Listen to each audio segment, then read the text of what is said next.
Hi everyone, Havovita for here. Thank you so much for joining us and continuing our journey through individual spiritual alchemy. We're on Khordad Ameshaspand today. And let me just say that if you are not already exhausted by the amount of character building we have to do, and the amount of discipline we have to practice and the amount of Ashoy and Tariqat we have to do, then not only do I salute you, but I'll bow down to you 1,000 times because it is a hell of a difficult journey. And I always laugh when somebody tells me that being Zoroastrian is so easy. You just have to think good words, think good thoughts, say good words, and do good deeds. So without realizing that good thoughts, good words, and good deeds are only those things that move you towards Dador Mazan. Everything else is not a good thought, word, and deed. But anyway, so we are back on our discussion. We've already discussed individual spiritual alchemy, the transformation of our character into one that is more perfected. And when we say perfected, we mean more saintly and from saintly to divine. Then we talked about Spenta are mighty. If you've already developed those qualities, um, that perfect humility, the Dador Mazda, I accept whatever you've done. I accept my position in life. You are in charge of my life. If you have already been there, it's excellent. If you can then convert hatred into love, other people's hatred, not only your own. Very hard to do. What if somebody hurts you? Somebody has hurt your children, your family members. Can you love them? How do you love them? Developing that whole consciousness that God is in everything, and everything is here to move towards God, and I will be God's agent and even move that evil character, evil person, what I conceive as or what you and I would conceive as an evil person. We have to recognize that even that very evil actions of that person are still, there's still a soul within that person, and the ability to find love for that soul, that dad or mazda's element, ounce that is in that person, and save that soul no matter what has happened to you, because now you are not thinking about yourself. You have become selfless and you are now an agent for God. Wow, very difficult step. The first step, spent our mighty. The next step is, of course, um, building the, how would I say, the training of a soldier, the soldier between good and evil. So, how do you train? How do you build that up? You cleanse your aura, just as a soldier would practice the art of war, or a sportsman would practice the art of his or her sport. Similarly, we are practicing the art of this war, and that the very art of it is Vandidat, Videodat, the laws against evil, the laws against Druj, the law. How do we fight that? That is all in our religion, all in our Kriya, right from our wearing our Sadro Kasti to the amount of times that we have to pray, the badges we have to do, before eating, before going to the washroom, before taking a shower, and completing them after we do all these things as well. So all of these, the practice of purity, keeping a clean environment. And when we say clean, we not only mean physically clean, but spiritual clean, one that is void of druj. Void of druj means negative energy. So even if the hair has been cut or nails have been cut, that element of that human being is starting to decay and die, and the negative energies are being released from that. So even that, we are concerned about keeping our whole environment, our own IP, our own aura, our own care clean of that, our own places of residence clean of that. Similarly, with all kinds of levels of purity. Then we have to practice that, as well as um, the ability to fortify our aura, to make it like steel, just as the earth ozone layer burns anything that is coming into it or going out from it, because of her fortification, of her immense work that she is doing to create that force field around her. Similarly, we have to create this incredible force field within ourselves, our aura, to protect not only the divine elements within us, the good energies within us, but to remove the negative energies, to turn them into light as they burn and go out. Um, and we do all that through the resistance, the tenacity to resist our evil thoughts, the ability to, the presence of mind to stop an evil thought, an evil desire, an evil emotion before it even begins, the ability to convert that, not only push it down, not only pressure it, but to convert it into something good, to take a negative emotion, convert it into a positive emotion, not replace it, but convert it. So this is all about our conversion. This is the aspects of Ameshaspand. And we've gone into um, Ameshaspand, where Ameshaspand is really learning to love the truth. And truth does not only mean honesty. Truth means the truth of our existence, who we are, what we are, understanding it, going down that path, understanding if there's our purpose or not in life. Do we have a purpose? Does God intend us to do something here and then do it? So that whole love of truth, the whole creation within ourselves to be disgusted with the negative energies, the negative thoughts, negative desires, negative emotions, and to be pulled, to be drawn towards positive desires, positive emotions, and positive deeds. So that whole centrifugal forces that are happening in all of nature, all around us, we have to start creating that within us. Between the elements of good and the elements of evil, or darkness and light. And then we go to, of course, Ameshaspand. Ameshaspand is that final, as you fortify your aura, as you travel down that path, and as you practice this humility, the actual rejection of ego as in the sense of self, as you come to realize that there is no such thing as self, there is no I, that there is only God, that there is only my soul, and it is my soul that is doing all this to the negative energies, that it has come down from the highest heaven to this earth to convert, and it will not leave this environment. Of course, we will die, we will go to Chinwat, and we will have to return if we are not finished our work here. So the soul will be attached continually to these negative energies until the soul has ultimately alchemized them, and there is no more negative energy left in this being of ours, and we can move on the path to Dadura Mazda, towards our ultimate salvation, our ultimate Frashogard. And in that Ameshaspand, the idea of divine consciousness entering us. So not only through the cleansing of our aura do we allow divine light to penetrate our aura, so that our minds can perceive it, not with our senses, but with our mind, with our emotions, with our devotion, with our love. So all of these things will perceive this divine help that is coming to us. And that is one way to bring the guidance of divine consciousness, divine agents like Sarosh Yazid and Zartos Begamber, and all the Yazids that help us move forward in life. But also, it means ultimately that we have to bring up our own divine consciousness, and we do not have divine consciousness so long as the mind is ruled by our five senses, and the idea that there is only three dimensions. So until and unless we realize that there is no I, that there is no self, that the body is just interwoven um, interwoven positive and negative energies that the soul is working on, that the idea of self is just a thought. There is no self.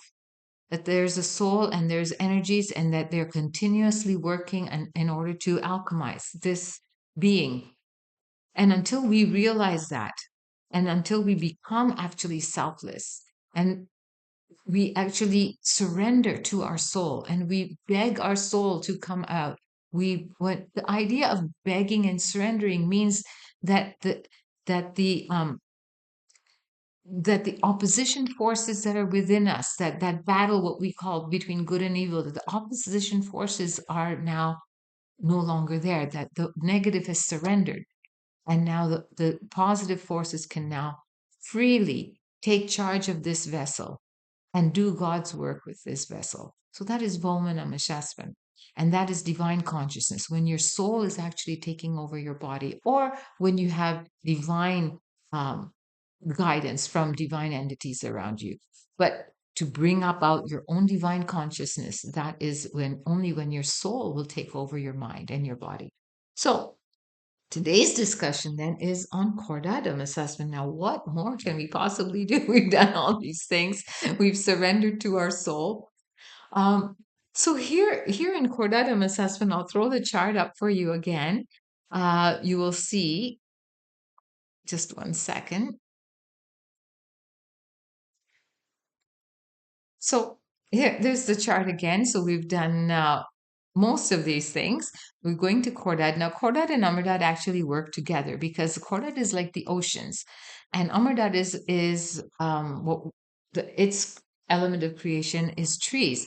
But just as your blood requires veins in order to supply your body with the right nutrients, um, and right energy. Similarly, Khordad and Amardad work together, but we will talk about Khordad first. And Khordad, here it says water, time, and food. But I think thinking about it as oceans is probably a little better, because we want to think of Khordad as that ebb and flow of devotion towards Dada Mazda, the wanting to be towards Dada, the flowing towards Dada Mazda, and not having any other desires within you, not of your having a house, a car, a good partner, a good children, whatever, anything. That only thing that matters at that moment to you is that movement towards Dada Mazda. You want to be one with Dada Mazda. That is then Khordad assessment. You think of it as the ebb and flowing of the ocean. So Khordad assessment, hence, because of its such as of its divine qualities and virtues, it is in charge of water, time, and food.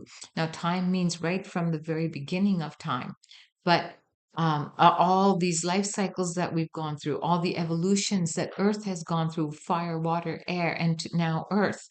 Um, but it also means for us in this life, it also means that you will receive the right nourishment at the right time. What nourishment? Not only our food and water, but spiritual nourishment. When the time is right, your nourishment for that spiritual whatever it is at that moment that you require, that it will come to you at the right time, whether it's courage or whether it's knowledge or whether it's whatever desire to be with Dharma's um, the emotion, the devotion that you want to be with Dada Mazda. So here we see that Khordadam assessment divine virtues are to spread well-being and the right nourishment. So we discussed that already. But then the interesting other statement here is affording health and happiness. Now, isn't that interesting? So affording health and happiness here, really, what do we mean when we say affording?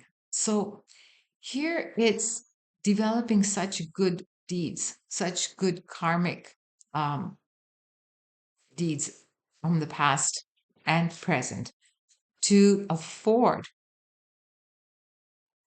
the same coming back to you. So just as we see that there are suffering in the world, and we realize that a lot of suffering is karmic. Similarly, when you have finally overcome those karmic um, paybacks and that karmic load. And when you're building life after life, a good dharmic load, a good load, then you're what we call affording um, health and happiness. And why health as well as happiness? Well, of course, food and water and everything apply to health, but think of it this way. Um, there are many psychic people who can see your aura, and they will say, oh, you have negative energy in this area or that area, and it's dark, and your aura is dark here or there. And you will notice simultaneously, that wherever that dark energy is in somebody's aura, has also, that dark energy has manifested itself into an illness. So, for example, somebody has dark energy around the heart region, they might have some heart or lung issues. They have negative energy in the, kidney region, they might have bad kidneys. If they have, in the throat region, they'll have some kind of health issue in that region, whether it's thyroid issues or just maybe mental sort of issues about speech, truth, things like that. So you can see how dark energies, even in our own selves, have manifested themselves into a health ailment. So similarly, here in Khordad Ameshaspand, we see that affording health and happiness means that we have, through the process of our work in other areas, Aspanamardam assessment, Sherivam assessment, Adivesham assessment, Vomanam assessment, through that process and through the process of following the path of Ashurya and Tariqat, we have managed to cleanse not only our aura, cleanse our thoughts and desires and emotions and deeds. And in doing that, hence, we are not furthering the negative. That we will still have done a lot of negative, perhaps in other lives, perhaps in this life, and there will be some payback for that. But the idea is that you are now affording more. It's like a bank balance. You're having more good than you're having negative. So, in that sense, affording health and happiness is part of the divine virtues of Khordad assessment.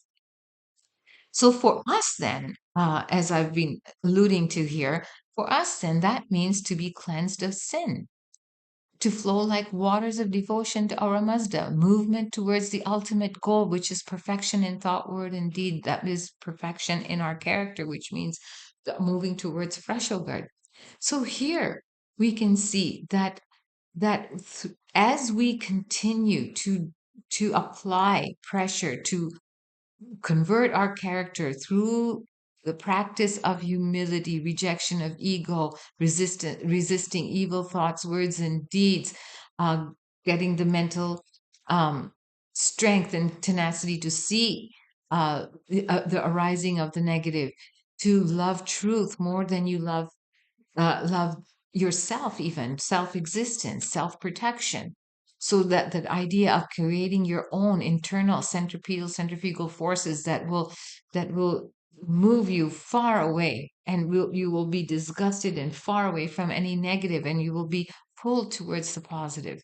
And the continuing of those energies then, or those efforts then, will cleanse your aura and allow divine consciousness to enter you from time to time. And finally, when you have realized that you are not, that the soul, that I doesn't exist, there is no ego, that there is no self, that there is only the soul, and the soul is working on these energies, and the energies have just materialized into what we call this body.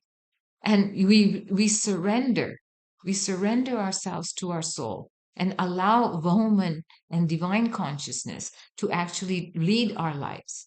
So we've done all this work, but here, once we get there, we haven't done it, but once we get there, then at the stage of Khordad husband, all we are just filled with devotion towards Tadarmaza, towards moving, like just as the ocean ebbs and flows, we are desirous to be one with Tadarmaza.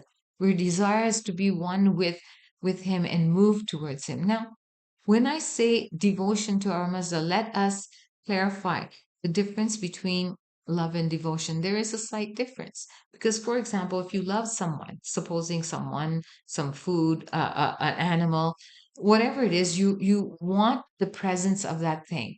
If you're loving some food, you'll want to eat it. You'll want the gratification that you feel from being united with that food. Similarly, when you love somebody, um, you're gravitated to that person, but also you want that interaction with that person. You want that person to be part of your life because it makes you feel good as well.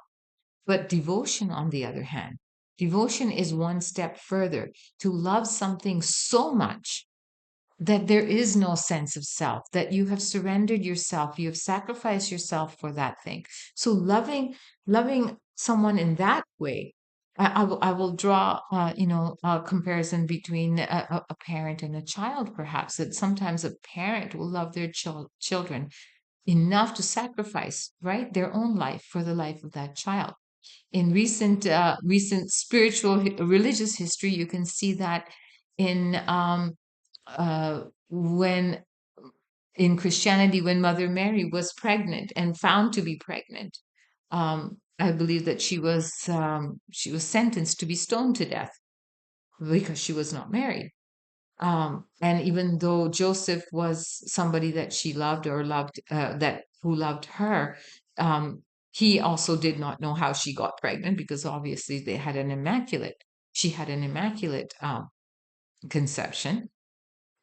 And even though he might have been upset or disgusted or whatever, who knows what was going on in his mind. But the reality is that when she was going to be stoned to death, he loved her enough to say, no, stone me to death instead. So ultimately, because he didn't commit the sin, basically he was only given lashes. But that idea that I sacrifice myself, my life, I love something so much that I will sacrifice for that person or that thing. So here in Khordad Ameshaspand, the idea of the oceans ebbing and flowing towards Dharma Mazda, that want to be one with Dharma Mazda, is that devotional sense, that sense of sacrifice, a sense of ultimate surrender, to be just lost within it. Like that, as I gave you the example in a previous video of two buckets, one full of oil, one full of water. If I throw the bucket of water into the ocean, it will merge unidentifiably within the ocean. And we will not be able to retrieve that same bucket back out. But if I throw a bucket of oil in the water, it will float on top of the ocean. It will, in fact, contaminate the ocean, and it will be necessary to remove that same oil out of the ocean again. So we want to not be the bucket of oil. We want to be the bucket of water, but now we actually want to be thrown into the ocean. We want to be part of it. We want to. This is a point where we have gone so far in our spirituality that we are not only perfected our deeds, our thoughts, words, and deeds, where there is nothing. We've become a perfection in our thoughts, words, and deeds. Our woman has taken over, and being that person, being that saintly person, there's nothing more that you would want other than to be one with that Ormasta, to be thrown like that bucket of water into the ocean and just vanish within our Mazda. So that desire, that build up, that emotion has to come in Amardad, building Amardad, sorry, Khordad and husband within us. And here, the idea that we have to keep in mind um, is the perfection of our soul. So, in our last video, remember I was mentioning that the soul is really encapsulated within a seed. And like any seed, if you plant it, our souls are planted in the earth of our bodies. But like any seed that is planted in the earth, it needs nourishment, it needs water. And in spirituality, giving that nourishment, giving that water is giving love and devotion. So love and devotion to your soul, to Dadara Mazda, is necessary at this stage. And then also nourishment. Nourishment is the right prayers as far as spiritual nourishment goes, for that soul to expand, for that soul to come out of its seed, means you've created the proper environment, an environment that is free of opposition, that the soul is now budding and free to bud and completely take over this body. And in that sense, if you look at it in that sense, then we are actually trying to become a perfect, we're trying to become ripe and perfect for Dadar Mazda to finally be one with him. So, um, which have now touched a little bit on Khordad Ameshaspand, but that is basically Khordad Ameshaspand.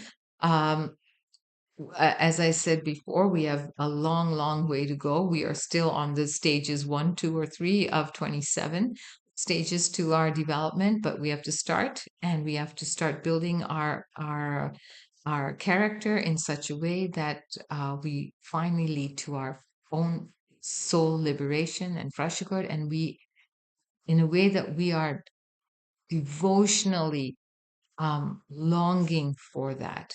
Over here, now we've tried to perfect our character through all these things. And Khordad is really about reaching that state of perfection where you're affording the good health, means you are releasing yourself of your karmic debt. And now you are only creating positive debt, positive positive deeds, and you're longing to be one with the ocean, but you're still not. We're still in this physical body. And so, what we can compare this to, because Khordad and Amardad are really are stages of such spiritual perfection that we really have to enter into a mystical awareness of our being, and just forget about our physical being for a moment, and assume that I'm going to make comparisons with physical things, but assume that they are in the mystical sense. So, in the mystical sense, if you are basically um, an island, small little island with one tree in a vast ocean. Okay, so that vast ocean is actually Khordad Ameshaspand. In your mind, try to think of it that way. That the vast ocean is Khordad Ameshaspand. It's Dador or Mazda's, not yours. You haven't developed it yet. But Dador or Mazda's divine devotion and divine love, time, right nourishment, everything. And it's flowing and it's actually hitting the island. Now, our island is this body. And you have Volman, which means that from that I, from that body, from the sense of self, emerges from the top of your head, say, um, consciousness, divine consciousness. And it can see all around. It can see 360 degrees. It sees the vast ocean all around it. But it's not the ocean. And it wants to be one again with Dad or Mazda. It wants to be back into the oneness of Dad or Mazda. So here we can see that for us, that the ocean will continue to slap against that island, sometimes gently, sometimes rough, and it will start eroding that island slowly through time. And it will only be time that erodes that island. And that island, you can imagine, is basically everything that we've built up, that sense of ego, the sense of I am, and it's crashing through it. It's crashing through those walls. And as the walls dissipate, you're only left with sand all around.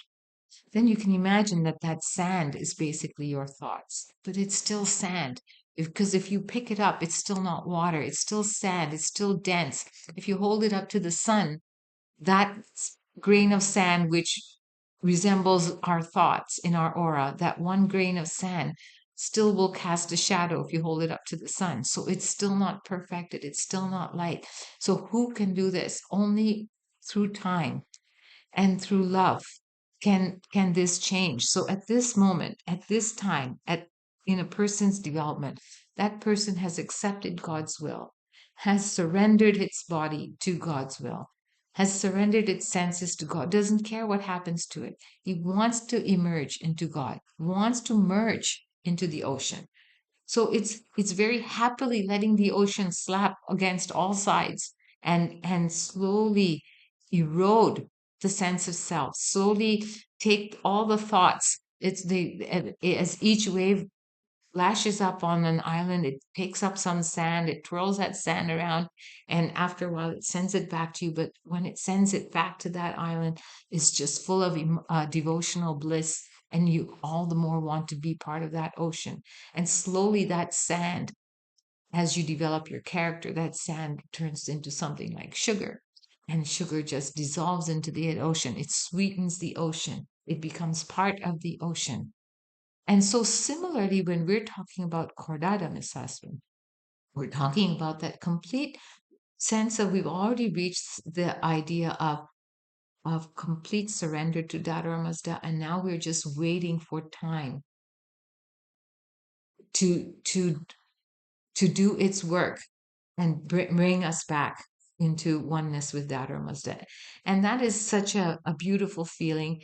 So even when people are going through difficulty, um, sadness, hurt, happiness, sunshine, whatever it is, you know that it's all just part of Dharma's plan.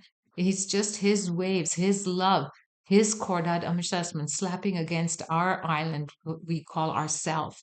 And it's just trying to erode it slowly and be until we become one with it, until we become the ocean. So here is that. I want to leave you with that thought, and hope to see you next time again for our discussion on Amardata Misasvin. And hope to it'll be a little bit similar to this one because, like I said, they do move together. But do join us again for that. Thanks so much again. It's Savovitara Por, and we'll see you soon. Bye bye.